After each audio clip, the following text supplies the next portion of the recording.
Seja muito bem-vindo a Orioncast, o podcast que conecta você ao mundo dos negócios e das grandes oportunidades.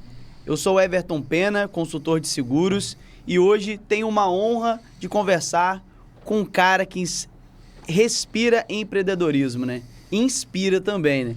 De Londres para o Espírito Santo, ele tem uma história de resiliência, estratégia e coragem. Mas antes de a gente mergulhar nessa história cheia de propósito, um recado super importante. A Enjoy, né? Se você deseja vender mais, prosperar o seu negócio, construir autoridade no mercado e criar conexões valiosas, a Enjoy é a alavanca que você precisa. A Enjoy é uma escola de negócio que conecta e desenvolve pessoas, criando soluções disruptivas. Através de grupos, eventos e imersões, a Enjoy reúne empresários para aprimorar gestão, vendas e estratégias, além de formar parcerias que impulsionam o crescimento. Quer saber mais?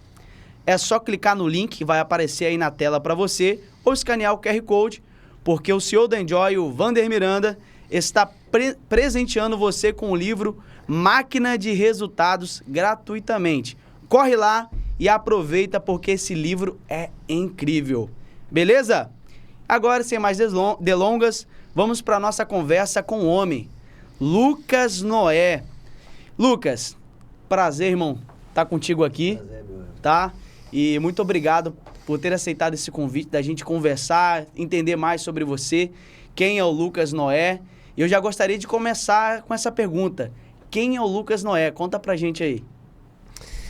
Primeiro eu quero agradecer, né, pelo convite, obrigado por estar aqui. Everton é realmente um grande amigo, um parceiro meu na vida. E sim, Lucas Noé é o marido de Mariana, é o filho de Mário Noé e Lenita, empresário, setor de alimentação, outros setores também, cuidando de empresas de forma geral. E muita batalha e muita superação nessa evolução toda. Cara, legal, irmão. Cara, mas vamos lá. Fiquei sabendo que você era motoboy em Londres. Me conta essa história aí. De Londres para o Espírito Santo, como é que foi isso, cara? Como é que você chegou em Londres? Como é que foi essa aventura lá? E o que você aprendeu lá em Londres para trazer aqui para o Espírito Santo hoje para ser esse sucesso no ramo de alimentos? Sim, às vezes é só uma decisão, uma demissão, né? Que você precisa, que vai ser um empurrão na sua vida. Nesse momento, em 2013, final de 2013, eu saí da Vale, peguei uma rescisão aí de R$15 mil na época. Então você trabalhava na Vale? Trabalhei na Vale analista de sistemas durante 2 anos. Peguei essa rescisão e já tinha 2 filhas na época. E eu tinha muito o sonho de ir para Inglaterra.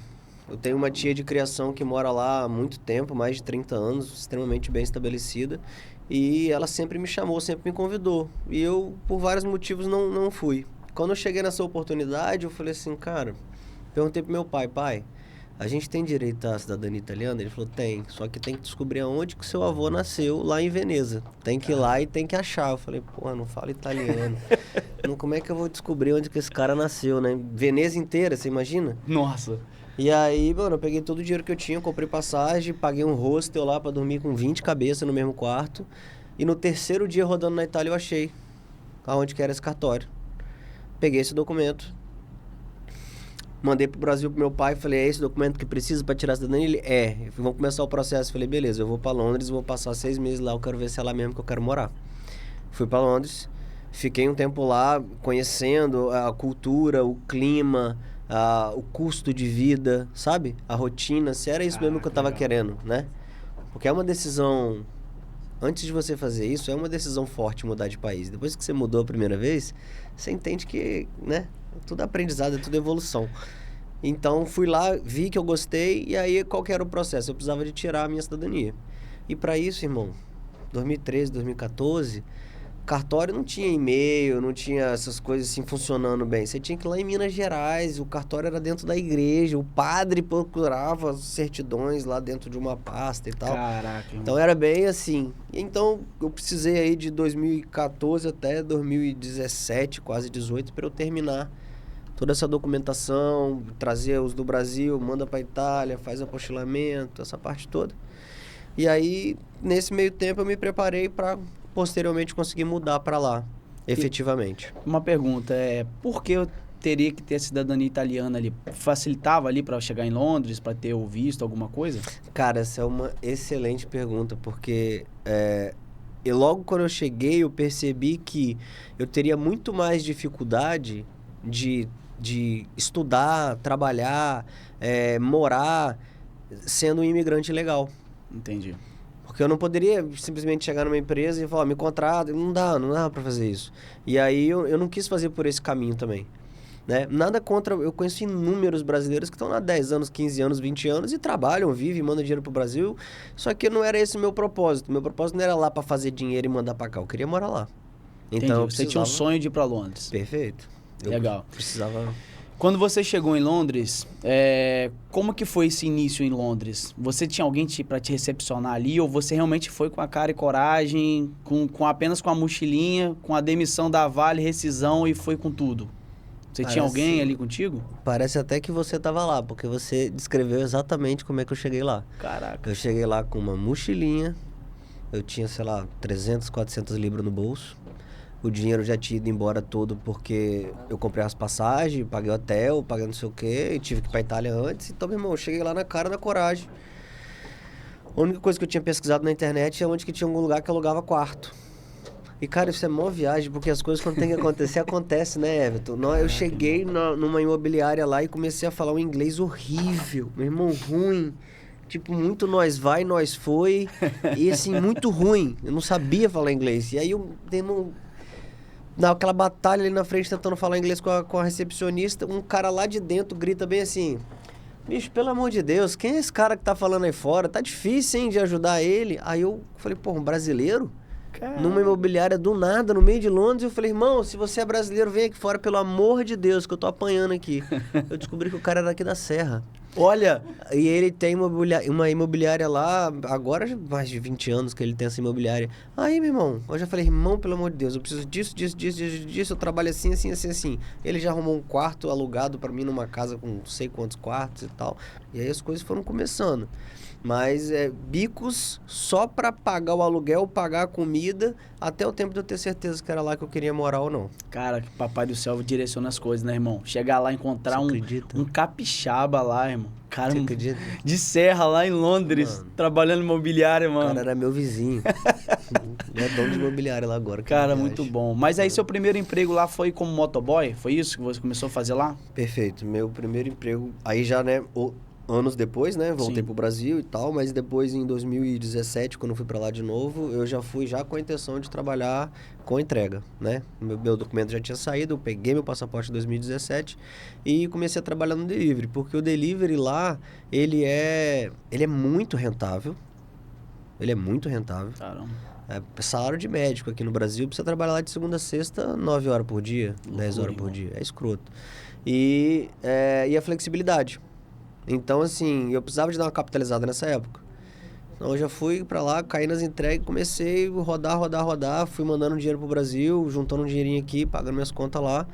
E aí eu fui tomando gosto pelo delivery, por ver algumas coisas que aconteciam em alguns restaurantes que eu ia coletar, né?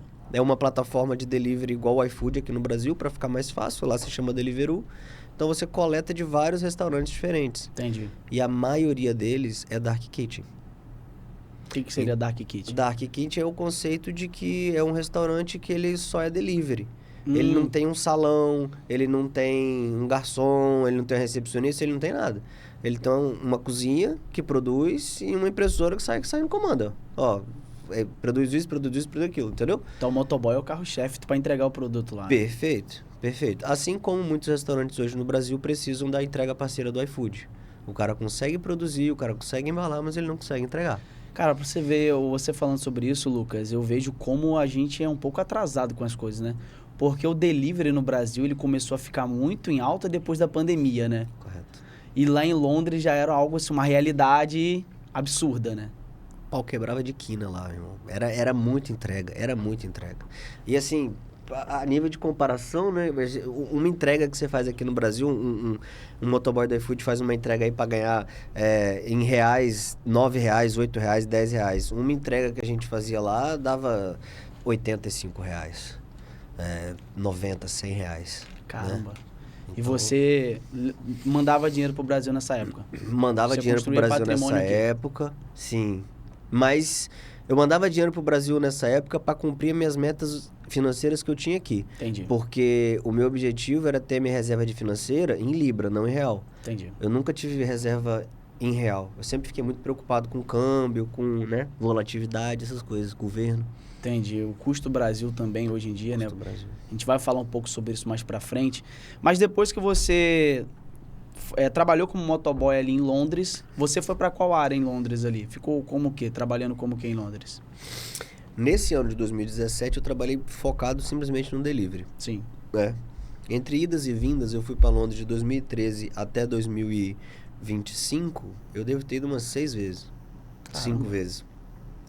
Porque Londres é muito fácil de você capitalizar. E quando você tem um local já para ficar, você tem já sabe trabalhar, você já desenvolveu o inglês, você sabe algumas coisas, meu irmão, para você ir lá, é igual você pegar um carro aqui, vai para Vila Velha e depois volta. A diferença é que é um avião. Só isso. Então, esses indas e vindas, eu trabalhei com mais coisas. Trabalhei em restaurantes também. E trabalhei numa concessionária Honda. É mesmo? No bairro Chelsea, onde tem lá o estádio do Chelsea e tal. Era Caraca, tipo assim... aí é legal. Ficava 100 metros do Chelsea, na Honda Chelsea FC.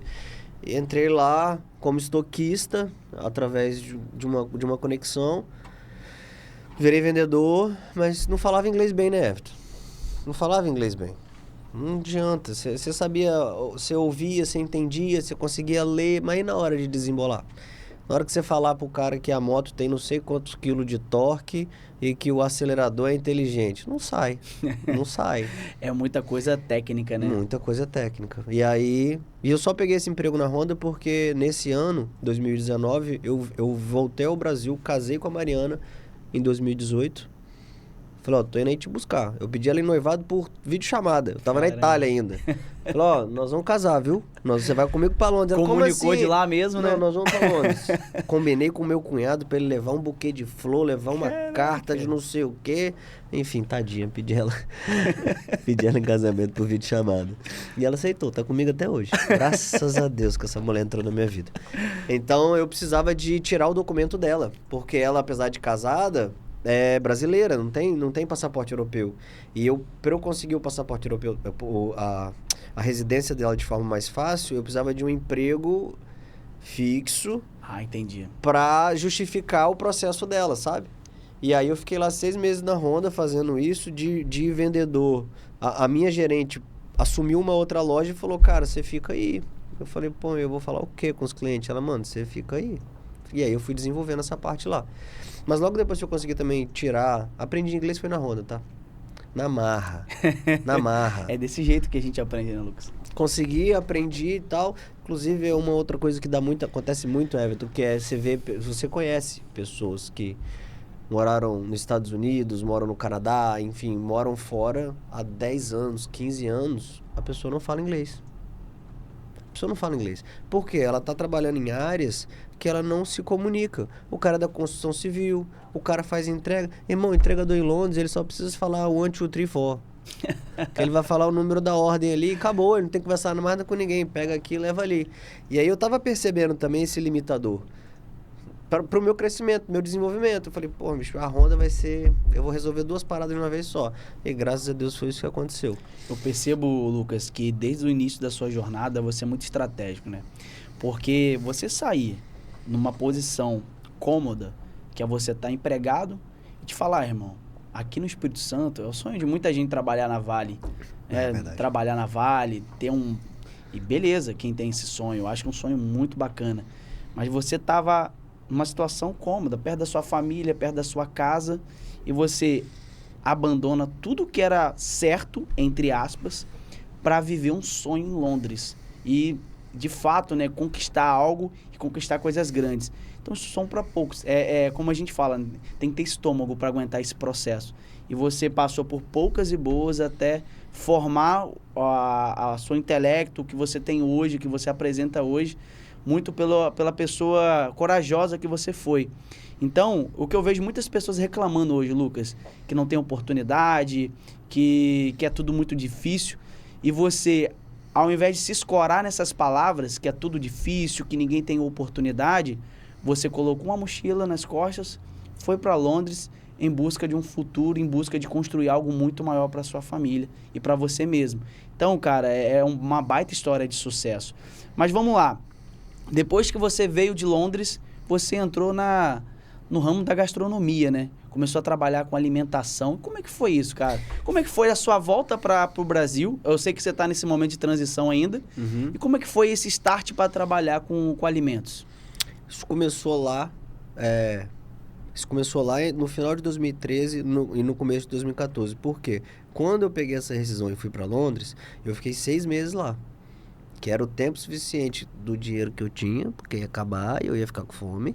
E também era o projeto, já deu para entender, né? E o brasileiro, quando ele entra em Londres, ele só tem 6 meses de turismo. Depois ele tem que sair, beleza? Então, quando eu voltei, eu já não voltei para Vitória.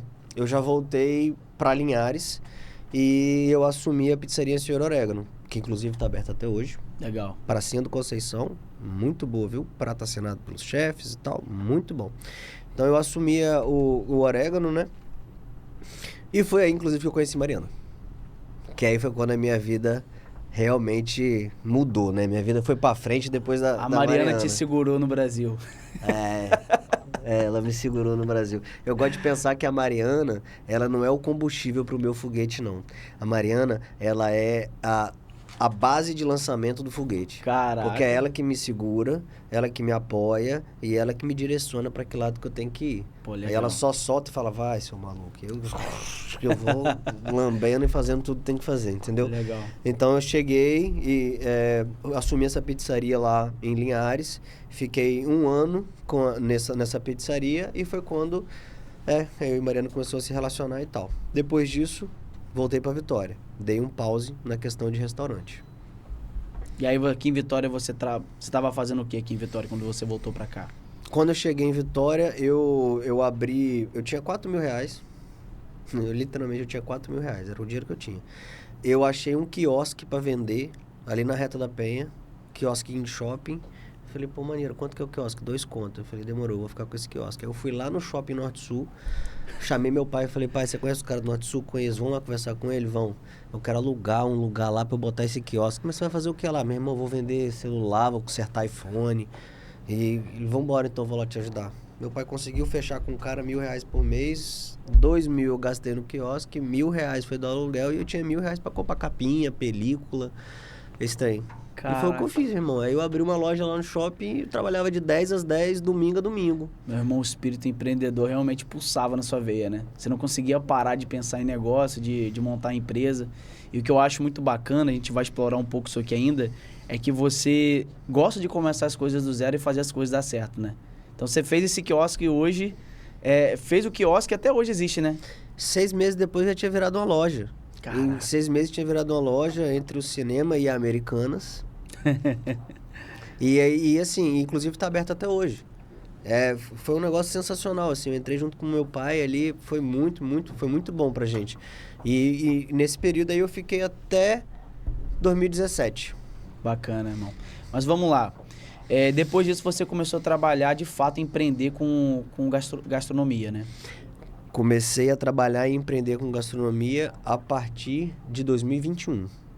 Que foi qual ramo na época que você começou a empreender? Foi 2000, eu fiz trabalhei lá na questão com o orégano, depois eu precisava de um tempo para terminar minha documentação de cidadania, lembra? Comecei ela lá no começo e aí depois o processo era muito moroso, muito demorado.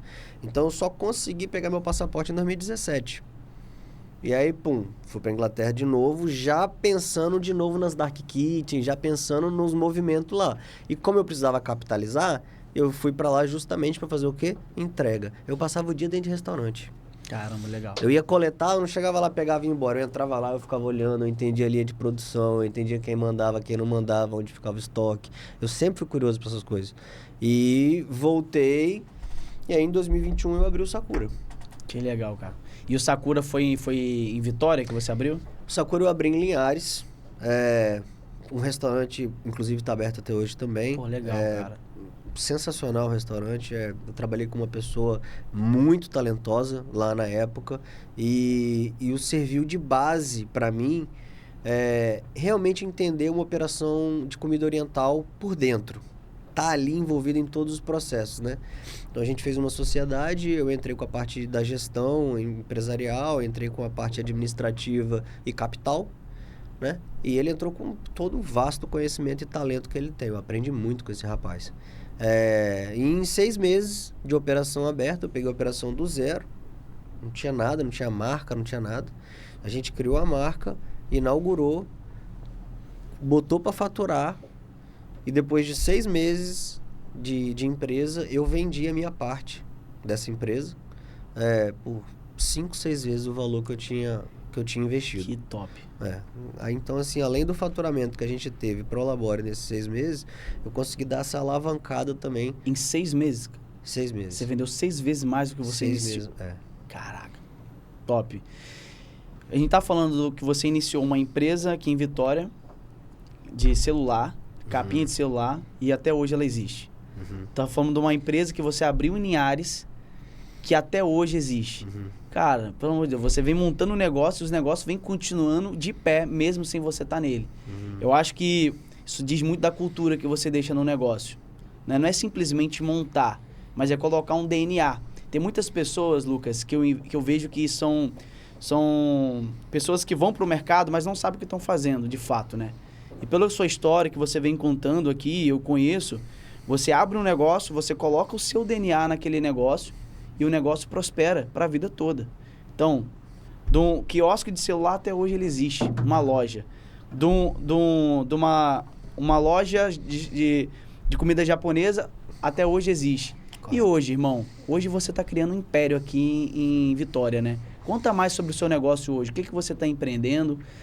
Quais são as marcas que você está empreendendo hoje? Conta um pouquinho dessa história aí que de fato tem muita coisa boa aí. Show, top. Agora, atualmente, eu tô com um grupo chamado Haro Sushi. É uma franquia, tá? Legal. E eu sou multifranqueado. Hoje a gente está trabalhando com 4 marcas. Atualmente elas já estão abertas, faturando e vendendo no iFood e no site. Porém, eu comprei 10 marcas desde lá do começo. Então, a gente tem um projeto de abertura de 10, 4 já foram, e a gente foi fazendo isso com muito cuidado, muito devagar. Eu não cheguei e já botei 4 marcas de uma vez só para ver o que ia acontecer, não. Eu fiquei com uma marca só aberta, a Haro Sushi, durante um ano e pouquinho. Aí depois eu adicionei a Rapoke, que é pro poke, comida havaiana. E aí, agora desse 3º ano já de operação, que a gente tá com 4 marcas, que é a Mango Salad também, que é a saladeria, e a Red Wok, né? Comida em box, né? Com arrozinho, uma proteína, uma coisa assim. A gente tá com o Ichipo, que vai inaugurar agora, acredito que em 7, 9 dias já tá inaugurado. A loja também já tá pronta, tudo feito. E até dezembro eu vou estar com 11 marcas abertas, né? Caramba! Porque eram as 10 que eu contratei inicial e mais a Açaí Concept, que é uma rede enorme de açaí também, que a gente fechou uma parceria com eles e também vai botar para rodar. E a beleza toda do negócio é que todas essas marcas que eu falei, elas funcionam dentro da mesma cozinha, com o mesmo funcionário, com o mesmo motoboy entregando, com a mesma recepcionista. Então você consegue enxugar muito a operação, diluir custos entre as marcas e assim você consegue aumentar a sua lucratividade e a sua eficiência, né? Genial, cara, genial. E eu vejo tudo que você está falando aí de conteúdo que você absorveu lá fora, né? Lá em Londres, essa vivência tua, cara. Eu ia falar isso agora. Essa vivência em Londres, ela trouxe muita coisa, né, para sua vida profissional e formou o empreendedor que você é hoje, né? Sim. E por que, cara, você decidiu ser franqueado, né? E não abrir um negócio do zero e montar sua própria marca? Legal, vamos lá. Essa também é boa. Com relação você falou que eu absorvi muita coisa em Londres, né? E trouxe pra cá. E aí eu faço também um gancho naquela situação que você tava falando sobre o atraso cultural do Brasil, né? Cultural não, assim, o atraso do Brasil na parte de empreendedorismo e tal. Uma coisa que eu observava muito lá, quando eu ia fazer as entregas, é que a maioria Dark Kitchen, 90, 95% era Dark Kitchen, as que vendia mesmo. E as que vendiam muito, era uma portinha com uma bancadinha que só cabia uma pessoa, só que quando você chegava lá para coletar, sabe essas maquininhas de cartão? Maquininha de cartão. Lá, aquelas maquininhas de cartão, ela recebe o pedido online, imprime a comanda do boy, imprime a comanda da cozinha e fica tudo ali, guardado dentro dessa maquininha, beleza? Os restaurantes que vendiam pra caramba, era a mesma portinha, só que tinha 15 máquinas lá dentro. 20 máquinas lá dentro. E os caras que vendiam menos, tinha 2 máquinas, 1 máquina, 3 máquinas. Eu falei assim, não é possível não. Como é que esse cara encaixou 15 restaurantes aí dentro? Caraca. E aí eu já tava mais desembolado com o inglês, porque essa foi uma das últimas vezes que eu fui. E aí eu já comecei a trocar ideia com a galera toda. Irmão, não, como é que funciona esse negócio aqui? Mas quem vai fazer aquele pedido ali? Isso aqui é comida tailandesa, isso aqui é comida... Meu irmão, o cara faz tudo, brother. Olha lá, é o mesmo arroz. É só misturar de um jeito diferente. Eu falei, nossa. Aí eu comecei a pegar esses insights, sabe?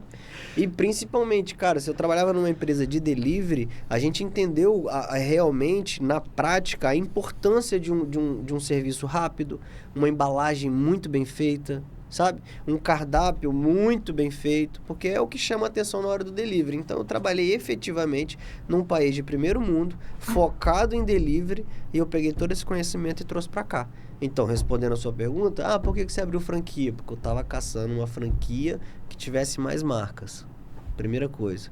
Segunda coisa, por que eu queria uma franquia?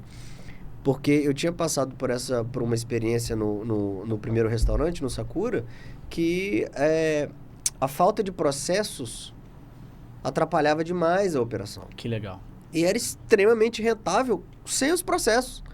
Mano, a gente tinha um papel na cozinha escrito, auxiliar de cozinha, tem que lavar o chão, tem que fazer isso, ou seja, uma versão 1.0 do que a gente usa hoje, que é um checklist de cozinha, checklist de abertura, de fechamento, esse tipo de coisa.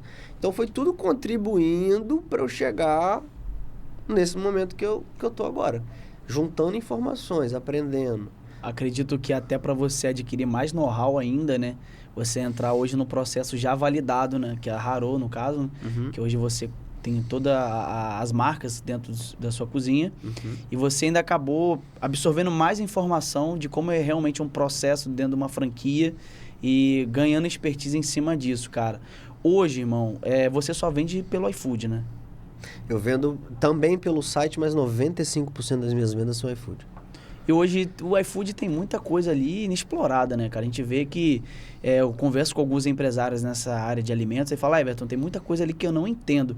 Mas você é crânio, você conseguiu descobrir algumas coisas ali no iFood ali, muito pela sua pesquisa. Desde o início a gente conversando aqui, eu vi que você é uma pessoa muito curiosa, muito perguntadora também e acaba estudando bastante sobre o conteúdo. Então, quando você entrou no iFood, você também debruçou sobre a ferramenta, né? E conseguiu extrair algumas coisas ali. O que você diz ali sobre algumas coisas no iFood que muitos empresários não conseguem entender nessa área?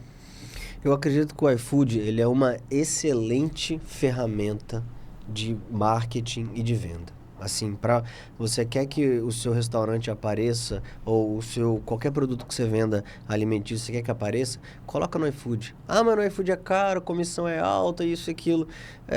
Tudo isso é muito bem calculado. Infelizmente, a maioria dos donos de restaurante não sabem calcular. O cara coloca lá, ele paga 23% de desconto de taxa de iFood e mete um cupom de R$10 num prato de R$35. Esse cara, ele tá pagando para trabalhar, entendeu? Então, quando a conta é bem feita, e a gente, meu irmão, a gente hackeou o iFood total. A gente, meu irmão, diluiu ele. Quando eu falo a gente, eu tenho um parceiro de negócio, o Éder também, que hoje ele é meu consultor iFood também, até hoje continua sendo. E assim, a gente quebrou os números mesmo, entendeu muita coisa que a franqueadora não conseguiu entender em muito tempo. Que legal. Porque caímos para cima. Eu conhecia a operação, conhecia a realidade, aí agora eu conhecia a outra ponta. Ficou mais fácil pra gente, né? Chegar nessas conclusões com relação ao iFood. Agora, é uma excelente ferramenta de marketing, cara. Se você tem um restaurante, você coloca no Instagram o seu restaurante. Aí você põe um anúncio lá no Instagram. Você vai pagar, sei lá, R$5 por clique, R$3 por clique. Num anúncio muito bom, você vai pagar R$1 por clique, né? Se você for levar isso em consideração. Qualquer pessoa pode ter clicado, qualquer pessoa pode ter visto aquilo. Quando você coloca a sua loja no iFood, o cara que tá ali olhando o feed do iFood, ele tá olhando o quê? Comida. Comida. Ele tá ali pra quê? Pra comprar, né? Então, e o custo de clique no iFood anunciado é tipo 6 centavos. Caramba. Você coloca o seu produto na mão da pessoa que quer comprar por 6 centavos, entendeu? Aí O custo de marketing é muito baixo, é né? muito baixo. O lead... E é um lead mais qualificado também, né? De fato, a pessoa que tá ali no iFood, o cara quer... O cara tá ali pra comprar. Não tá olhando ali... Igual que quando eu entro no Netflix, eu só vou passando os filmes, né? Porque eu não tenho paciência mais de ver filme. Aí eu fico assim, horas assim, ó. Eu achei que só eu fazia isso.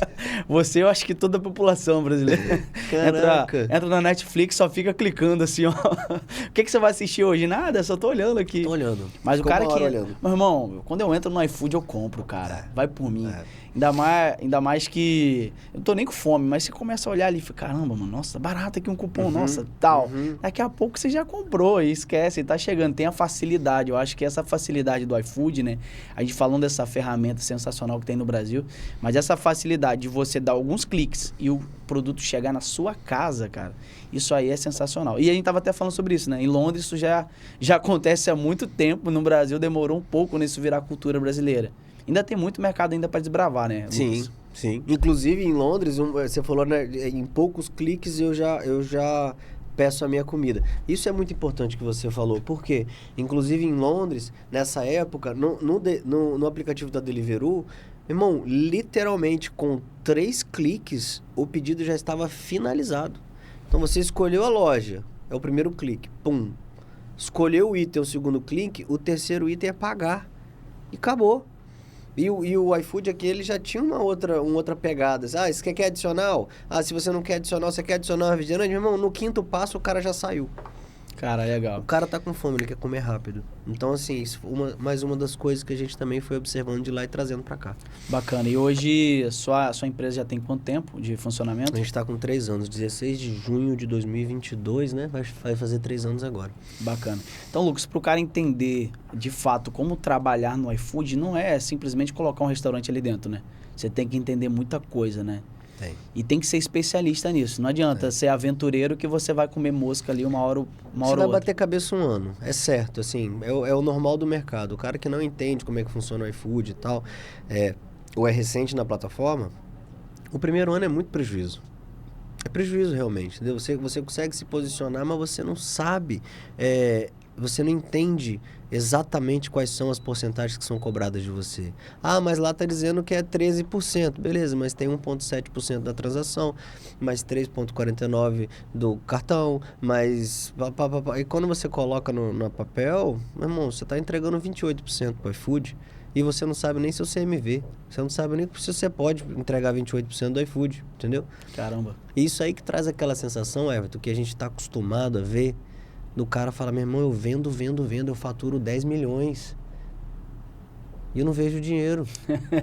Tá vendendo errado, pô. Cara, essa frase é a frase de todo empreendedor, hein? Todo mundo fala isso. Caramba, eu vendo pra caramba, trabalho muito e no final, cadê o dinheiro na conta?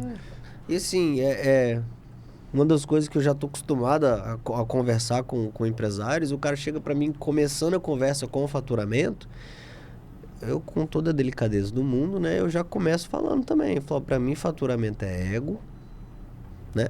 O caixa é a realidade. Eu faturo 10 milhões, quanto você tem em caixa? Eu tenho R$50. Essa é a sua realidade. E o lucro é ajustável. Então você pode continuar faturando 10 milhões, mas com um lucro de 1 milhão. Vamos fazer essas contas? Vamos fazer? Então aí você consegue fazer o cara entender e evoluir nesse quesito, entende? Legal, cara. E olhando para esse lado, Lucas, eu vejo que, de fato, hoje, para as pessoas entrarem nessa seara, precisa de alguém que realmente entenda disso, né? E voltando, eu vou entrar em outra esfera agora, que eu sei que você está indo para esse lado também, na parte de consultoria, cara. Hoje você virou um mentor de negócio, né? Eu queria que você falasse mais um pouquinho sobre essa parte do seu trabalho. Vamos fazer uma retrospectiva aqui. O Lucas que foi para Londres, o Lucas que veio para o Brasil, se casou, montou um negócio junto de celulares aqui em Vitória, tá até hoje de pé. montou uma loja de comida japonesa em Linhares, está até hoje de pé. E hoje há 3 anos está com uma rede de franquias aqui no estado. E é exclusivo, né, Lucas? Essa rede de franquia aqui, né? Sim, a gente tem exclusividade na Grande Vitória. E assim, por conta até da proximidade com a franqueadora, a gente tem mais liberdade de poder pegar outros locais, outras regiões. A gente tem uma parceria muito boa hoje, porque foi uma troca muito grande entre eu e a franqueadora, sabe? A franqueadora, ela traz algumas coisas para você, só que é você que tem que ser o dono da empresa, irmão. Ela pode até te entregar o processo, mas ela não vai lá treinar a sua equipe. Ela não vai te falar que você tá fazendo o financeiro errado. Ela fala, ó, essa aqui é a planilha modelo, tá? Fechou? Se tiver dúvida, você me fala. E é isso, cara. Então, assim, foi mais um aprendizado. E respondendo a sua pergunta a respeito da empresa de consultoria hoje, o que acontece? Quando eu abri o Sakura e eu comecei a ver qual era o cenário realmente de tomar conta do restaurante, eu contratei uma consultoria financeira para mim também. Porque eu acredito muito em você pular etapas usando uma pessoa que já bateu a cabeça, pô. Você não precisa bater a cabeça também. O cara vai pegar na sua mão e vai fazer você economizar 1 ano. Não vale a pena o conhecimento desse cara. E foi o Ayrton. Eu contratei ele fez durante esses 6 meses, ele acompanhou a minha empresa. No 5º mês eu já tinha avisado para ele, falei assim, eu preciso vender a empresa. E ele falou, então vamos formatar a empresa para venda. E aí ele me ajudou também a estruturar a empresa, achamos um investidor e passei a empresa para frente.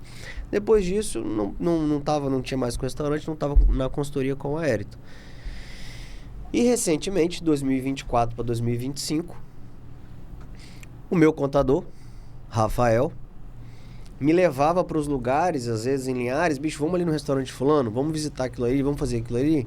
E eu sempre desse jeito, de chegava, olhava e já falava assim, irmão, por que tem 3 pedidos aqui em cima e 2 motoboy lá fora? E eu nem conhecia o dono do restaurante, mas eu sabia que o processo estava errado. E eu botava várias pulgas atrás da orelha e ensinava muita coisa ali na prática mesmo. Por ensinar, por saber que 3 minutos de conversa comigo ali, o cara ia...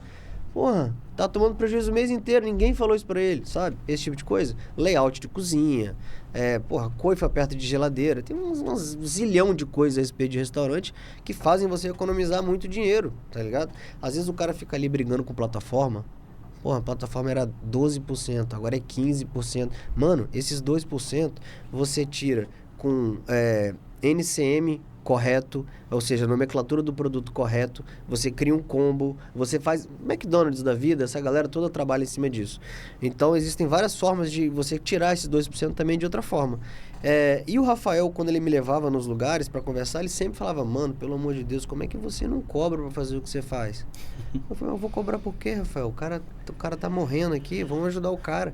Ele falou, não, mano, mas o conteúdo que você entrega, ele não acha no YouTube, ele não acha nesses lugares. É prática, você traz coisa de fora, você traz coisa que você tá fazendo, coisa de franquia. Eu falei, beleza, e eu fui trabalhando aquilo na minha cabeça. E aí, final já de 2024, o Ayrton colou em mim também, juntou eu, Ayrton e Rafael, eu falei, vamos fazer? Vamos.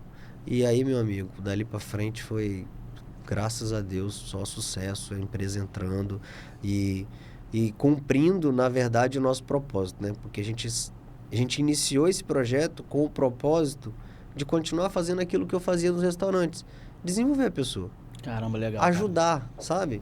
Pegar ali na mão e falar, não, amigão, aqui, ó, pensa por esse lado aqui, vamos por ali, vamos por aqui. E isso foi crescendo demais. E aí hoje a gente atende empresas que completamente fora do setor alimentício, empresa de tecnologia, empresa de evento, outros restaurantes também, setor moveleiro. Caramba, legal. Cara, assim, uma gama de empresas, porque quando você entende que o CNPJ ele tem receita, despesa, lucro, impostos, funcionário, só muda o nicho. E basicamente hoje, né, Lucas, a KPI, né? KPI. A KPI, ela trabalha com todos os nichos de mercado e vocês ensinam o cara a ser empresário, na verdade, né? Porque às vezes o cara tá ali atrás do balcão, o cara é um ótimo na parte de operação, entende pra caramba do negócio dele, mas como a gente tava conversando, tem gente que entende muito do negócio, mas não sabe gerir. Exato. Ou não sabe ser empreendedor. E de fato, hoje vocês fazem isso, né? Sim, a gente pega dono de empresa e transforma ele em empresário. Cara, que legal. Tem muito dono de empresa que não é empresário. O cara gosta de ser o dono, mas ele não entende a necessidade dele saber todos os processos administrativos e operacionais. Ele precisa trazer isso para ele, porque a vida do cara melhora demais, mano. A empresa do cara melhora demais. Quando você define processo, define quem faz o quê, como é que faz, você sabe, você conhece a minha empresa por dentro. Você sabe que a gente trabalha dessa forma e é a chave do sucesso, entendeu? Então, a gente tem muito essa preocupação de não simplesmente entrar e resolver os problemas de processo do CNPJ. A gente foca em evoluir a pessoa que está entrando. Bacana. Por isso que é um processo de 12 meses. A gente faz consultoria de 12 meses. Pô, Lucas, mas por que 12 meses de consultoria? Porque eu tenho 12 meses para ensinar para o cara o que é uma DRE, o que é uma análise horizontal vertical, o que é uma EBITDA, por que o imposto dele é 4,97, não é 10,52. Então, assim, tem um processo para você desenvolver esse tipo de pessoa. E é o que a gente mais gosta de fazer. Caramba, legal demais, irmão. E é muito conteúdo que vocês entregam. Eu conheço bem o Ayrton, o Rafael, e eu vejo a quantidade de conteúdo que aqueles caras têm ali na parte empresarial, né? E somando contigo, né? E aí ficou um trio parada dura de fato aí na parte de gestão. Mas, irmão, como que faz para ter uma consultoria com vocês, na verdade, com a KPI? Como que o cara te encontra? E o que o empresário ele precisa ter de diagnóstico para entender? Cara, preciso de ajuda. O empresário está todo dia no negócio. Todo dia ele está ali trabalhando. E a gente estava até falando sobre isso, né? O cara que trabalha, não vê dinheiro. Como é que ele cai na real e fala, preciso de ajuda no meu negócio? Porque eu preciso realmente entender como fazer isso aqui gerar dinheiro. Perfeito. Para mim, isso é igual ao médico, né? Você tá com dor no joelho, se você não for no médico, seu joelho vai continuar doendo. Se você tá vendo que você tá dando braçada em cima de braçada e você não tá saindo do lugar, você tá patinando e pior, você tá ficando negativo, você tá perdendo dinheiro, eu acredito que o ideal é você procurar ajuda, né? Você procurar uma pessoa que consiga te desenvolver nessa questão. Então, sabendo disso, como é que a gente faz, né? Como é que funciona o processo na KPI hoje? A primeira coisa que a gente faz é uma reunião de planejamento 12M. Para que isso serve? É justamente o momento que a gente senta na frente do empresário e a gente pega um dos processos da nossa empresa, que é uma venda que a gente faz também, é um produto que a gente tem disponível, e a gente entrega ele sem custo para esse empresário. De que forma? Marca uma reunião com a gente. Eu acredito que meu link, minha descrição, meus contatos vão estar aqui embaixo, na postagem, e a gente marca uma reunião 12M. Nessa reunião 12M, o que é? 12M de meses, né?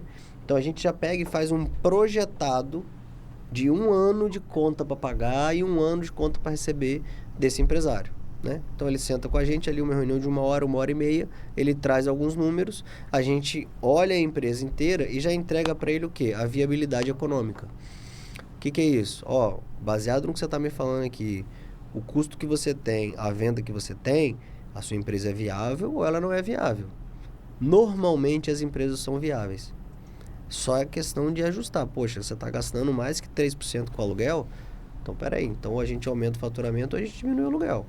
Então, ali o cara já tem um primeiro cenário completo para ele saber, preciso de ajuda, não preciso de ajuda. A gente já teve cliente que sentou com a gente, fez um plano 12M e o cara foi embora e a gente mesmo falou, irmão, manda bala. Você tá estourando. Não muda nada não. É isso aí, segue o baile. Tá dando certo, né? Tá dando certo, entendeu? E a gente fica muito feliz de ver isso. Porque se o propósito é ajudar, você encontra uma pessoa que já conseguiu, pô, legal. O objetivo não é ver a pessoa conseguindo? É isso. Através de mim, não foi através de mim, eu já fico feliz da mesma forma. Então marca um horário com a gente, vai sentar com 3 consultores. O Ayrton ali, uma parte estratégica muito forte. O Rafael, contábil, tributário, o Rafael ali também pesadíssimo. Não conheço ninguém melhor que esses caras, irmão. Eles são sinistros. São bons. Eles Ainda mais juntando contigo aí na área de processo. E aí eu entro com essa parte de processos, entro com essa parte de equipe, mapear tudo que tem que acontecer, enfim, toda a parte não só em restaurante, né? A gente já está acostumado a... Você sabe que a forma que você tem que lidar com o funcionário, qual é o processo ali, contrato, aditivos contratuais, toda essa questão relacionada à empresa em si, aí eu entro. Perfeito. Irmão, se a gente for continuar nesse assunto de empreendedorismo, a gente vai embora, né, cara? Vai. Não para nunca, né? Mas tem um quadro aqui na Orioncast que a gente fala, e aí, tá seguro, né? Então, a grande pergunta é a seguinte, né? Hoje você é um protegido, né, da Prudential. Poxa, graças a Deus. Você é um protegido, mas você é muito jovem, né? E eu trouxe pessoas jovens aqui já. E a pergunta que eu sempre faço, né? O que te levou a buscar essa proteção? Qual o valor que você viu nisso para se proteger, ter essa visão de proteção a longo prazo? Eu queria que você falasse um pouquinho mais para as pessoas que estão nos ouvindo, né? O que você pensou no momento de procurar uma proteção para sua família? Beleza. Isso foi uma outra situação muito importante também que aconteceu na minha vida, que foi quando, através de um dos eventos que a gente faz, um dos eventos que a gente promove, né, o Café com Gestão, enfim, foi quando eu te conheci, que você entrou de penetra. Posso falar isso aqui?